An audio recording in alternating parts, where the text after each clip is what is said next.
Shalom. I want to start off by giving all praises, glory, and honor to Yahweh Bahasham, Yahweh Shai, Bahasham Merkakadash, and double honors to the elders and apostles at Great Millstone. This is your brother Darashamat. I'm back with the next installment of the Ten Commandments. This time we'll be picking up at Exodus, the 20th chapter, and the 14th verse. And it reads, "Thou shalt not commit adultery." So, in today's society, the definition of adultery has changed a lot because of, let's say, the concept of newspeak, changing what words mean. Words have a meaning, and it should just be that. You shouldn't change their meaning to try to fit your new belief system. So, what does adultery mean? Let's look at it. All right, and the usage, it says to commit adultery, usually of a man, always with the wife of another. Okay, and it says down here, a woman that breaks wedlock. So, adultery means to sleep with a married woman, in essence. It's a general definition of it. How do you know this? Because you have many men in the Bible who have had multiple wives, or wives and concubines. So one of them would be Abraham.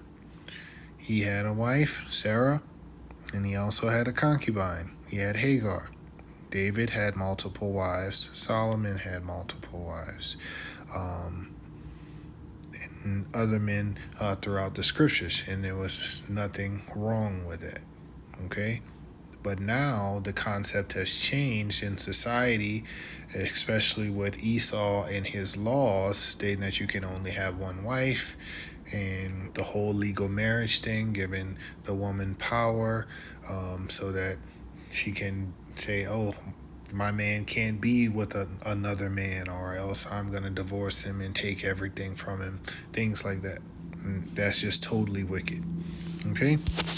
So, let's go to Deuteronomy, the 22nd chapter, and look at some consequences of adultery. Well, the punishment for the crime. Because it is the law. Thou shalt not commit adultery. Okay? Deuteronomy 22nd chapter, verse 22. If a man be found lying with a woman married to an husband, then shall both of them die. Both the man that lay with the woman and the woman shall thou put away evil from Israel.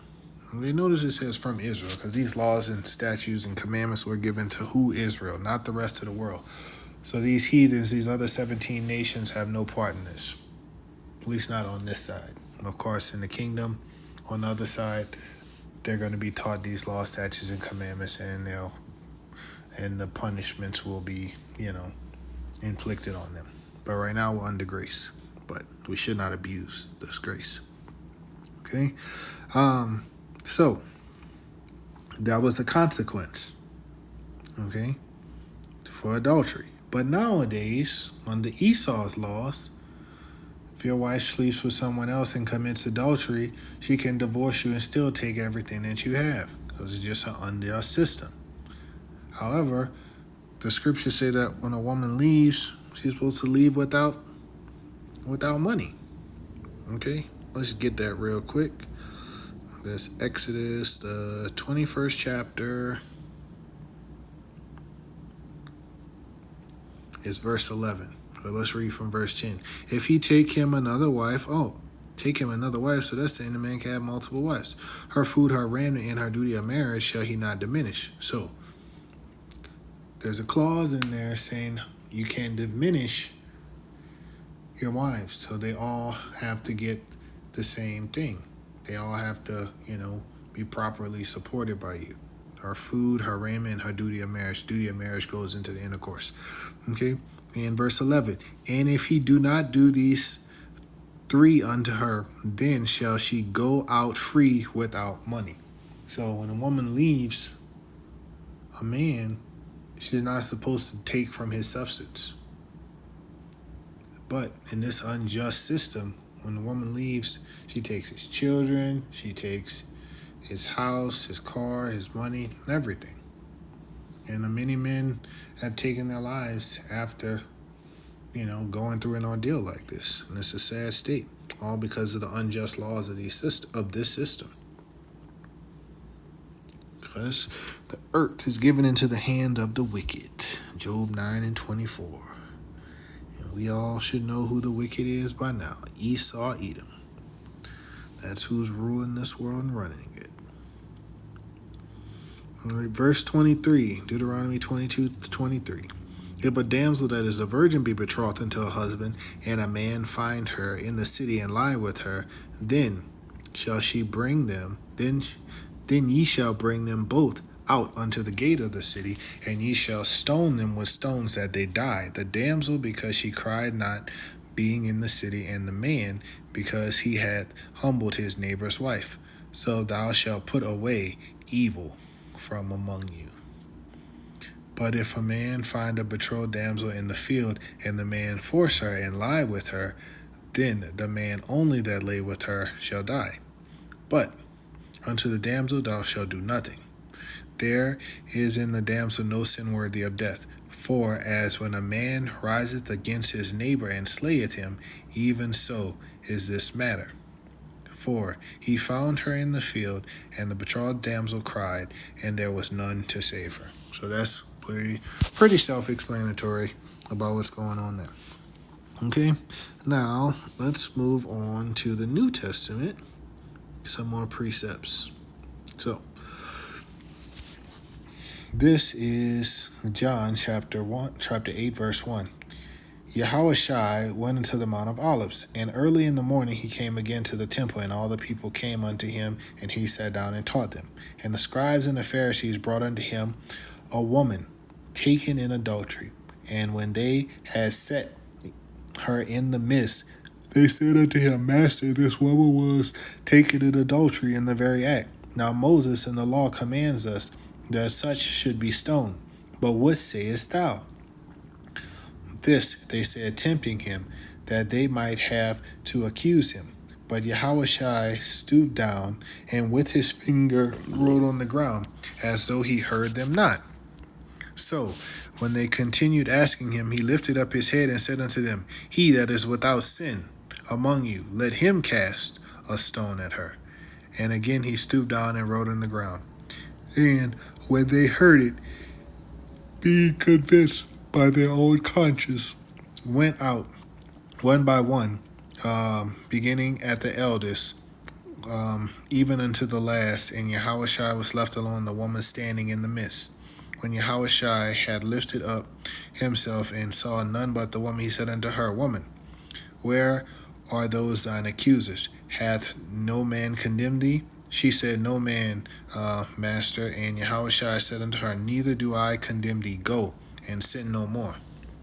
So, according to the law, the woman should have been put to death. But this was Yahushua showing grace. The same grace that he shows unto us, because by the letter of the law, we should be put to death for the crimes that we committed. Okay? But we're not, because we have grace. Okay? So that was an example of grace. So that is why he came, so that we could have grace. It was one of the reasons why he came, I should say. Salakia. Okay? And because we're in this wicked kingdom and we can't keep the law, statutes, and commandments perfectly. I mean, our forefathers never could keep them perfectly. They failed miserably. Now, let's move on back to the Old Testament and get an example. So this is 2 Samuel chapter 11. We'll go down to verse 2. And it came to pass at evening tide that David rose from off his bed and walked upon the roof of the king's house. And from the roof he saw a woman washing herself, and the woman was very beautiful to look upon.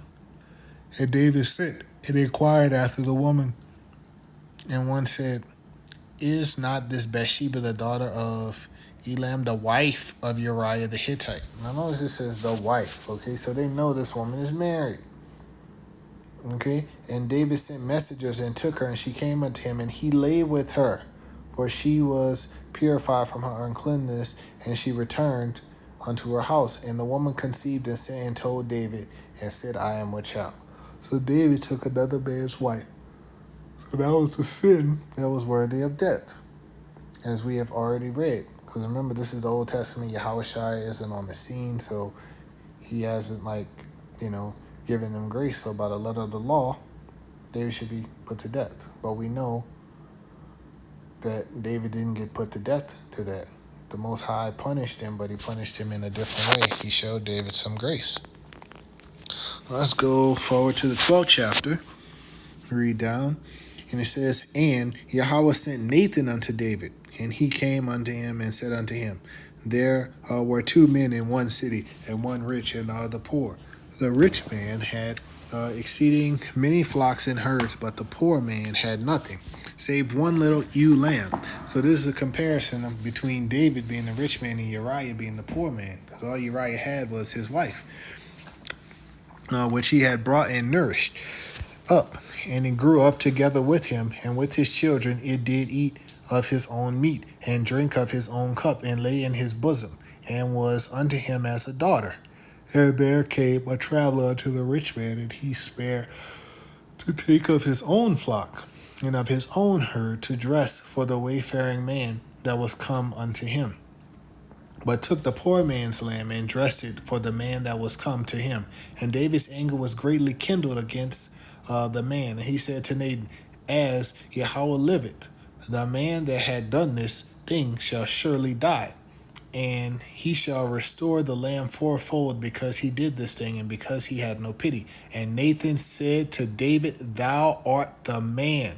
Thus said Yahweh, power of Israel, I anointed thee king over Israel, and I delivered thee out of the hand of Saul. And I gave thee thy master's house and thy master's wives. Notice it said master's wives. So David had multiple wives. Again, it's okay for a man to have multiple wives, but it's not okay for a man to be with another man's wife. Okay? Because that's adultery. And gave thee the house of Israel and of Judah.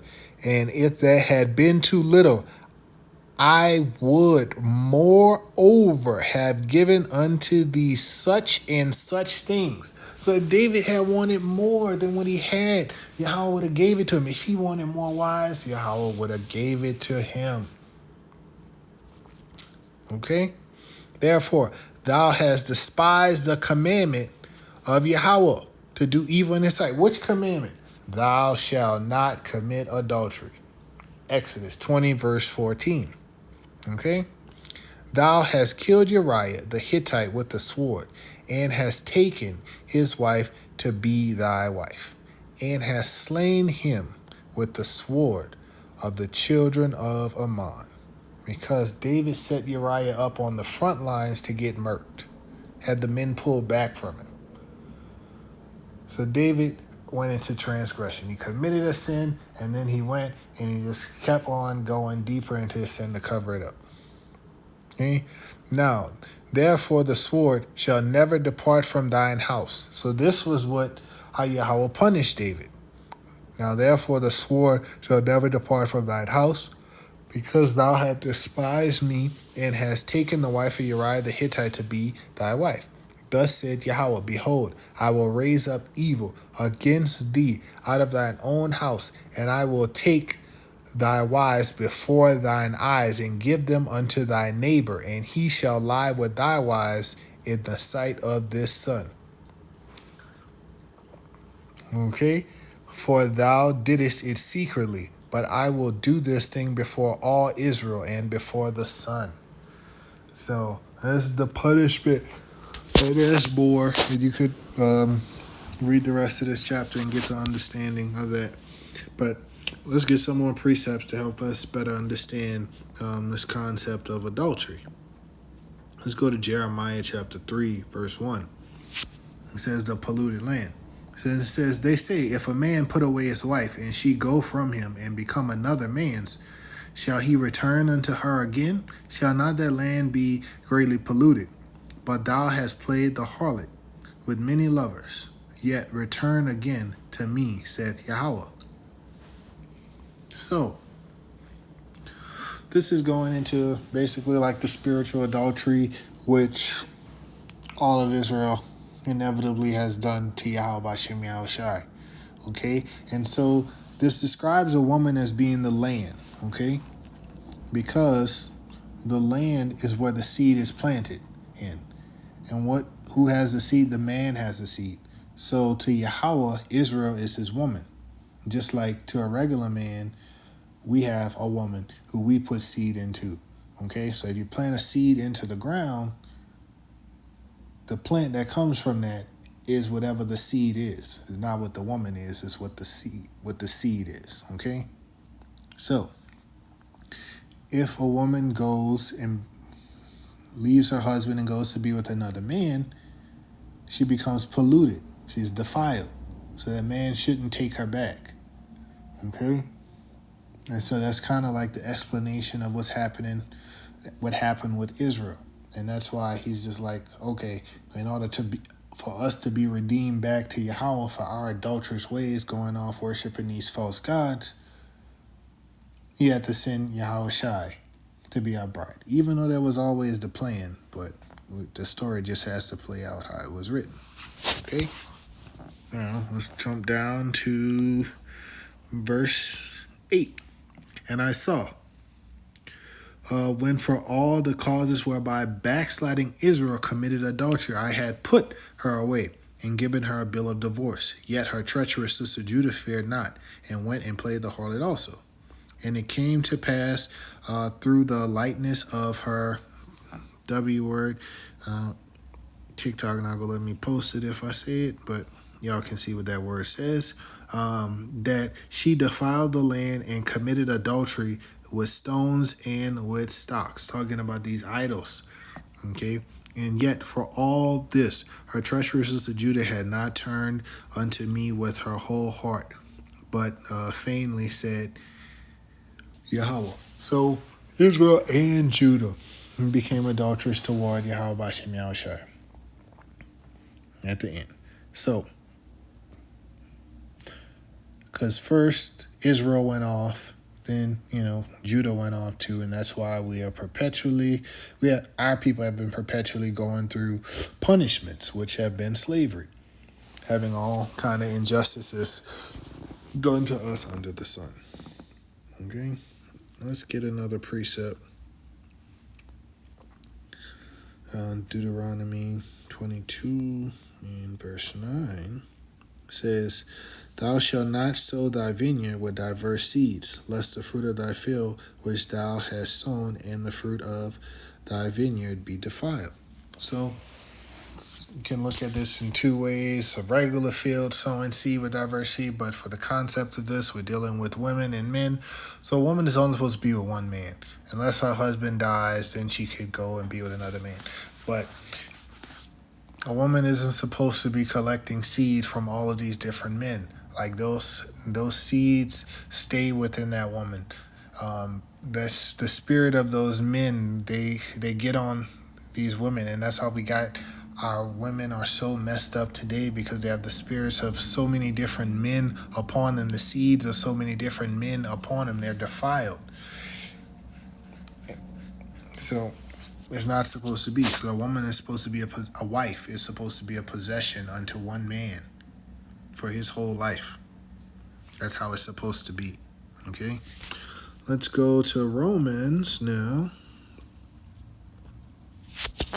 Let's read chapter 2. For the woman which hath an husband is bound by the law to her husband so long as he liveth. But if the husband be dead, she is loosed from the law of her husband. See that?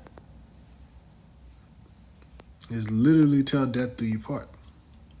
So then, if while her husband liveth, she be married to another man, she shall be called an adulteress. But if her husband be dead, she is free from the law, so that she is no adulteress, although she be married to another man, like we just talked about. Okay? The woman is bound to the man until he dies. Otherwise, they have committed adultery. And with that being said, we've all committed adultery, okay, in our ignorance. But Yahweh Bashim Yahushua winked at our ignorance. Now that we enter this truth, we know the right way to move. Okay? Verse 39. The wife is bound by the law as long as her husband liveth. But if her husband be dead, she is at liberty to marry to whom she will, only in the master. Okay? So that's saying the same thing we just read in Romans, basically. All right. Let's go to the book of Proverbs now. Chapter 6, verse 32. It says, but whosoever committed adultery with a woman lacketh understanding. He that doeth it destroyeth his own soul. And that's pretty straightforward. You know, our wisdom, knowledge, and understanding is these scriptures. So if we're not abiding in these scriptures, we're obviously lacking understanding, because that is our understanding. These scriptures, these laws, statutes, and commandments of Yahweh Bashim Yahushai, that's our understanding. Okay? So just like I just said, when we didn't understand the scriptures and we were living in Esau's world and just basically going by his laws and the understanding that we were taught from this world, we're basically foolish, and we were all living in sin, committing adultery, not understanding what it even was. But now we have understanding because we understand the scriptures. Verse 33. A wound and a dishonor shall he get, and his reproach shall not be wiped away. For jealousy is the rage of the man, therefore he will not spare in the day of vengeance. So you can look at this twofold. Okay, so a man catches his wife with another man, that rage is unparalleled. It's like, nah, I want vengeance, and that's it. Like, you can't pacify him. Not unless he's one of those effeminate type cucks, then that's different. But a real man, no, there's nothing that you can do. We'll get that in the next verse. He will not regard any ransom. You can't pay him. Okay? Neither will he rest content, though thou givest many gifts. Yeah, there's nothing you could do. You took that man woman. Like, let's get a precept for that. Like, the woman is the glory of the man. Like, you took that man glory. Like, what you think gonna happen to you?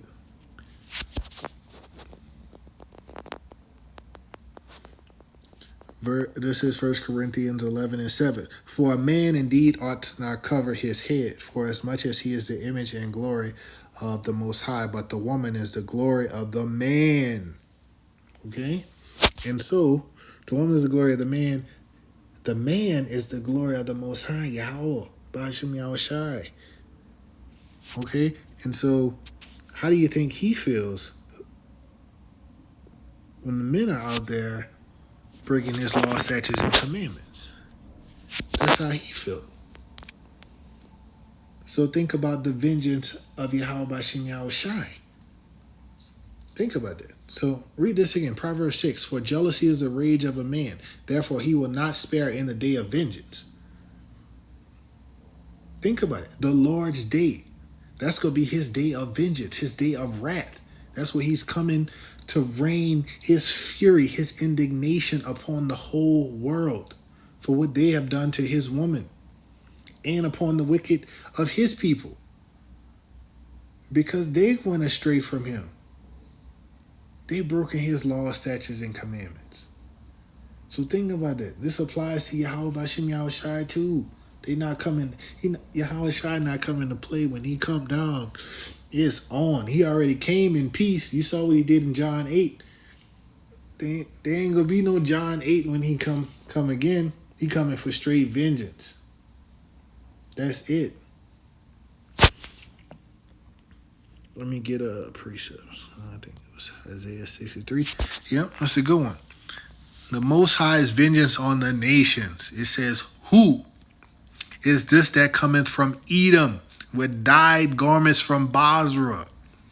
This is that glorious in his apparel, traveling in the greatness of his strength, that speak in righteousness, mighty to save. Wherefore art thou red in thine apparel, and thy garments like him that treadeth in the wine fat. I have trodden the winepress alone, and of the people there was none with me. For I will tread them in mine anger, and trample them in my fury, and their blood shall be sprinkled upon my garments, and I will stain all my raiment. For the day of vengeance is in mine heart, and the year of my redeemed is come. That's cold. So just think about that. He ready. Yahweh Shai just waiting for the word from Yahweh. He gonna send him, and it's on and popping down here. So y'all need to get right, because he is mad at what the world has done to his woman, and he is mad at some of the Israelites because they not heeding to his commandments. So this gonna go down. It is written. Ain't no avoiding it. The events are unfolding right now before our eyes. The man of sin, Esau Edom, is being exposed. The so-called pale man is happening. So get ready. Okay? All right. So let's get back on topic. Salakia. But I just couldn't help myself. Had to go there. Proverbs chapter 30, verse 20. And it says, such is the way of an adulterous woman. She eateth and wipeth her mouth, and said, I have done no wickedness. Now that describes the modern woman to a T. Because you can't tell them nothing. You can't tell them they're wrong. You can't tell them which way is right. You can't tell them which way is up and which way is down. Because this society has pandered to them so much that everything they do, that they're justified in it. Okay? And so they don't believe that they're doing anything wrong. Now, you tell a woman, hey, like, you can't just hop from man to man. And they be like, you can't tell me what to do. You're not my dad and all of this stuff. And you can't judge me. All kind of nonsense. Okay? So they don't believe that they do anything wrong. They think that they're on the level with the man, but they're not. Okay? Now, let's go to the book of Matthew. This is Matthew chapter 5. And let's go down to verse 27. And it says, ye have heard that it was said of them of old time, thou shalt not commit adultery. But I say unto you that whosoever looketh on a woman to lust after her hath committed adultery with her already in his heart. Okay? So, what does this mean? Does this mean that if you look at a woman and you lust after her, that means you committed adultery? That's not what this is saying. So remember, the word woman can be synonymous with wife. Okay? And so this is talking about a married woman. Okay? Because that's what adultery is. A married woman. So how sin starts in the mind, in your heart. Because your heart is your mind in the scriptures. That's what it's talking about. Okay? And so before the physical act comes, you do it in your mind. Okay? And so this is talking about lusting after a married woman, not just any woman, because lust is a natural thing. That's physical attraction. We're designed to be physically attracted. So if there's some single virgin woman out there, and I saw her and she's like the prettiest woman I ever seen, there's nothing wrong with me being attracted to her. That attraction, that's lust. That's the same thing. So lust in itself isn't evil. It's the fact that, if you're lusting after a married woman, okay, that is the problem. So that's what he was addressing, okay? Because remember, what was the problem with like the Pharisees and scribes and the people in those days? They were just trying to live by the works of the law, the physical works of the law. They didn't have the spiritual component of it. Okay? They didn't circumcise their heart. They were physically circumcised, but their hearts weren't circumcised. Okay?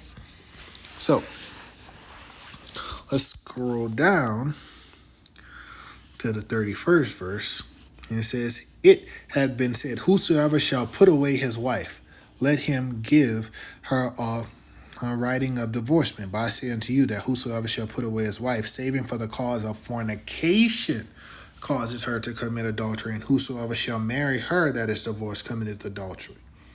Okay, so this is Yahushua talking about what happened back in Moses' day. Okay, so let's get into it. What did Moses tell them? We'll have to go back to Deuteronomy, the 24th chapter. So let's go there.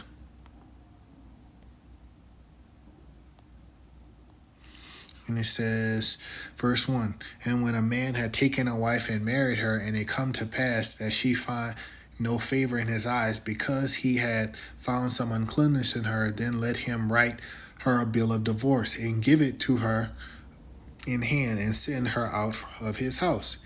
And when she is departed out of his house, she may go and be another man's wife. And if the latter husband hate her, and write her a bill of divorce, and giveth it in her hand, and sendeth her out of his house, or the latter husband die, or if the latter husband die, which took her to be his wife, her former husband, which sent her away, may not take her again to be his wife after she is defiled. For this is an abomination before Yahweh, and thou shalt not cause the land to sin, which Yahweh thy power giveth thee for an inheritance. Okay, so basically Moses had told the people that they could divorce their wives, and that basically the wife could go and be with someone else after they got a divorce. But here we see Yahushua saying, oh, that's not how it's supposed to be. So let's go get a precept on that. Let's go back to Matthew, but we're going to skip ahead to Matthew, the 19th chapter, to get further details. And he said, this is Matthew 19:8, and he said to them, Moses, because of the hardness of your heart, suffered you to put away your wives from the beginning. It was not so. So Moses told that to these men because of how hard their hearts were. Okay? Talking about hardness of heart, it's talking about their mind. Remember, the Israelites are stiff-necked people. So they just wanted to do what they wanted to do. So that's why Moses gave them these laws. He's saying from the beginning, you wasn't supposed to put away your wives. You're not supposed to separate what Yahweh B'Shem Yahushua put together. Okay?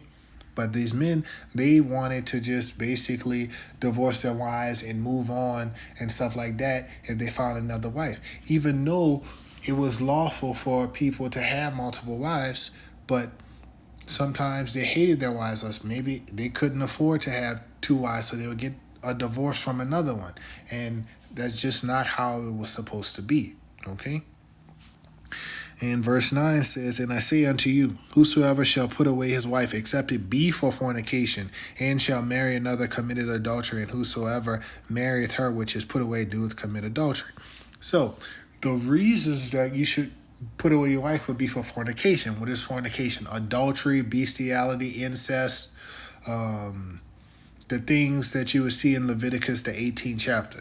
So those sexual immoral things, those things that we're not supposed to be doing. So those would be reasons to put away your wife. Okay? And look at what they say. And shall marry another, committeth adultery. Okay? So that's a way that a man could commit adultery against his wife. And I know it's been said many times that a man can't commit adultery against his wife, but the scriptures say otherwise. So this is Mark chapter 10, and let's look at verse 11. And he said unto them, whosoever shall put away his wife and marry another committed adultery against her. Okay? And so this is going into the things that we just read. So that's why you got to read this precept upon precept.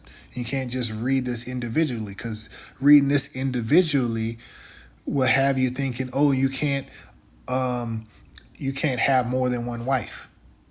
That could be a thing that people would take from this scripture. But no, that's not what it's saying. This is talking about you unjustly put away your wife. Because the scriptures gives you reasons to put away your wife.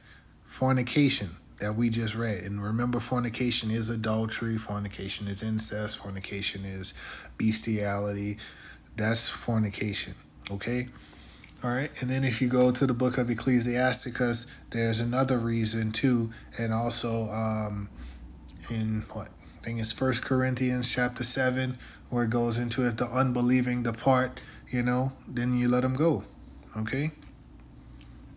So let's go to Deuteronomy,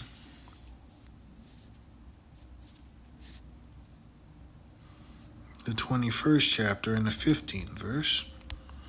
And it says, if a man have two wives, and one beloved and another hated, and they have borne him children, both the beloved and the hated, if the first son be hers that was hated, then it shall be when he maketh his sons to inherit that which he had, that he may not make the son of the beloved firstborn before the son of the hated, which is indeed the firstborn. So this is going to when men had multiple wives. So, like, some men would actually stay with their wives, but then they would do like the wrong thing when it came to the offspring and not treat the loved one, the hated one, as good as the beloved one. Okay? And so to avoid this, some men just, divorced their first wife so that they could just deal with the other one because they didn't like her no more. They were done with her. And Yahweh Shai is basically just trying to correct this and say, hey, this is not how it was supposed to be. This was just done because of the hardness of your hearts, okay? This is not the way it's supposed to be. And so he was setting the record straight, okay? So let's go to Luke, the 16th chapter, and the 18th verse. It says, whosoever putteth away his wife and marrieth another committed adultery, and whosoever marrieth her that is put away from her husband committed adultery. So this is all saying the same thing. So we got two verses in Matthew, you got Mark, and you got Luke. They're all saying the same thing, but you got to read them all together to get the full understanding of it. So precept upon precept upon precept, okay? So it's not just if you put away your wife, it's if you put her away except it be for fornication or something, So there has to be a scriptural basis for why you're putting away the wife, okay? For it not to be fornication for you to leave her, because these men were basically marrying women, and once they got tired of them, they divorced them and went on. And Yahweh Shai is saying, no, that's not how that's supposed to go, okay? Let's go to Amos. Amos 17 and 7, and then we'll close 7. Amos 7 and 17, and we'll close out. Therefore, thus saith Yahweh, thy wife shall be a harlot in the city, and thy sons and thy daughters shall fall by the sword, and thy land shall be divided by line, and thou shalt die in a polluted land, and Israel shall surely go into captivity forth of this land. Okay? Thy wife shall be a harlot in the city. That is happening today. Like, it is extremely rare for an Israelite man to have a virgin, and that be his woman and no one else's woman for his whole life. Okay? Because remember, what did the scripture say? A woman is bound to her husband until he dies. And so, if she leaves and goes and bees with another man, she becomes an adulteress. In other words, a harlot. Because a woman is only supposed to be one man. But it's very common for our women to have bodies on bodies on bodies on bodies. And so, they fit this prophecy. I'm not saying that we're any better. I'm just saying that's what it is. And thy sons and thy daughters shall fall by the sword. I mean, you could just look at history. I mean, we're still getting murdered in the streets. Okay? And thy land shall be divided by line. That's Ezekiel 36 and 5. And thou shalt die in a polluted land. We're in Babylon. This is a very polluted land. Babylon the Great. And Israel shall surely go into captivity forth of his land. and we are still in the land of our captivity, Babylon the Great. Well, let's get that Ezekiel 36 and 5. And it says, therefore, thus said Yahweh of power, surely in the fire of my jealousy I have spoken against the residue of the heathen and against all Idumea, which is Edom, that's a Greek way of saying it, which have appointed my land to their possession, talking about Amalek over there. Okay, and the joy of all their heart with this spiteful minds to cast it out for a prey. So, with that, I want to say Shalom and call Halayim Yahweh Bahasham Yahweh Shai Bahasham Rekakadash. Double honors to the elders and apostles at Great Millstone. Shalom.